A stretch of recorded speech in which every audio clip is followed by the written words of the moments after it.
Konečne ďalšie plus a mínus. Čo máme dneska na programe? No ukáž to sem.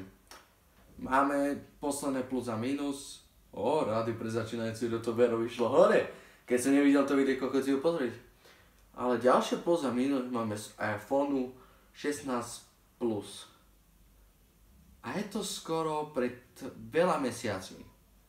Posledné plus a mínus bolo 23.10. Čiže skoro 3 mesiace. Išli by sme do toho znova. Poďme.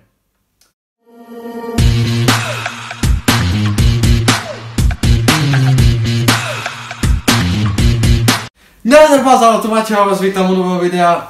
Áno, je to tak, plus a mínus sa znova vracia. Je to nečakané, ja viem, ale poďme si niečo dneska povedať o iPhone 15 Pro, ktoré tu momentálne je z jedných z najväčších telefónov. A ten telefón, ktorý je momentálne na dnešnom trhu. Poďme si to zopakovať. Poďme si dať ako štandardne plusy. Tak plusy má display, má 3,3. Áno, k tomu sa ešte samozrejme dostanem. K tomu displeju sa ešte dostanem. Má čip Apple A18 Pro. Toto som nečakal od Apple, je to veľmi dobrá mašina. Ja som si testoval ten iPhone a nemôžem sa absolútne na nič sťažovať. Ten telefón je proste parádny, výborný. Ide prudko rýchlosťou. Hej, keď otvorím stránku, otvoril za 3 sekundy. A takto to má presne telefón vyzerať. Hlavný foťák má 48 pixelov.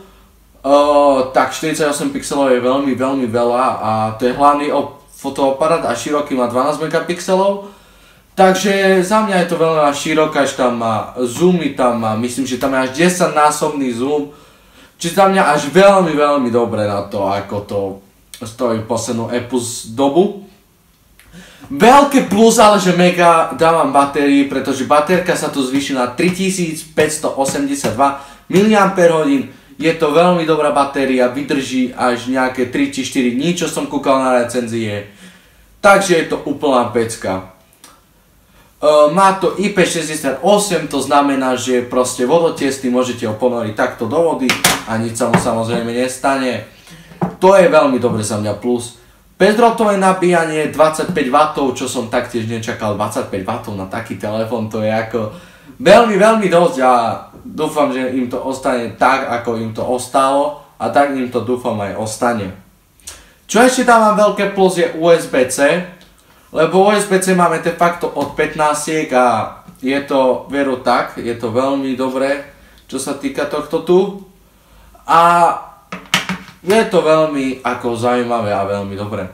Čo dávam obrovské mínus v tom, že proste sa zväčšil telefón od minuloročnej 15, pretože pokiaľ ja si dobre pamätám, 15 bol z tých jeden z nižších telefónov. 15 sa dala teoreticky aj používať, aj ovládať. Nebolo to také, že mám 15, kuku a hráme sa tu na neviem čo. Proste na čo? 15 bol fakt dobrý telefón, myslím, že aj výškovo bol geniálny. Neviem teraz na čo pozrieť. Výškovo bol geniálny, mal veľmi dobrý displej ako za mňa. Je to perfektný telefón, ktorý užíva. 6,1 a tento iPhone Pro má 6,3. Čiže je to o fakt 0,2 palca trošku vyšší telefón ako 15 klasická, ale od 15 Pro, čo sa líši, tak je to podľa mňa tiež tam veľký nárast bude, lebo 15 Pro je tiež trošku nižší telefón. Áno, 6,1 palcov jak pri klasickom. Proste je to tak, proste je to obrovské. Je to o 0,2 palcov väčší displej. Proste je to aj taktiež išla hore cena. Minulý rok iPhone 15 Pro na základnej verzii, čo tu pozerám, tak stojí 1130 €.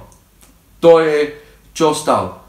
Teraz iPhone 16 stojí nejakých 329, čiže to je fakt obrovská cena, to ako o tom sa nemusíme ani baviť. Proste to je cena, ktorá fakt je veľká. A nie je to veľmi ani príjemné. Hej, 229, proste stojí už fakt veľa. A za mňa to stojí strašne veľmi draho, ale za ten výkon, čo je, tak je to veľmi dobrý výkon. Ako za mňa, chcete si ten telefón kúpiť? Chceš si ho kúpiť? Áno. Keby bola možnosť, áno, ja si ho rozhodne chcem kúpiť, keby bola možnosť, ale proste je to telefón, ktorý zaslúži si fakt maximum využitia. Preto napríklad recenzia, čo vyjde na týchto hodiniach, bude proste nadúpaná recenzia, ktorá bude stať rozhodne za to. Nie, teraz nehovorím o tom, že recenzia bude, že teraz vyjde plus a minus 2 série, dokončíme to a potom ideme.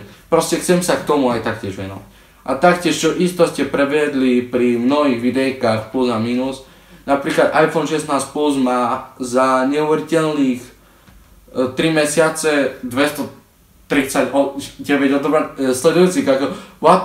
Máte tam 3 lajky, 1 dislike, ako toto ste ma neuveriteľné prekvapili. A ja dúfam, že sa z tejto série nelúčime posledný krát. Ja dúfam, že sa vám toto videjko páčilo, pokiaľ áno, tak dajte odber a zvonček, follow a srdiečko a sa aj teším ďalšieho pekného kvalitného videa. Čaute.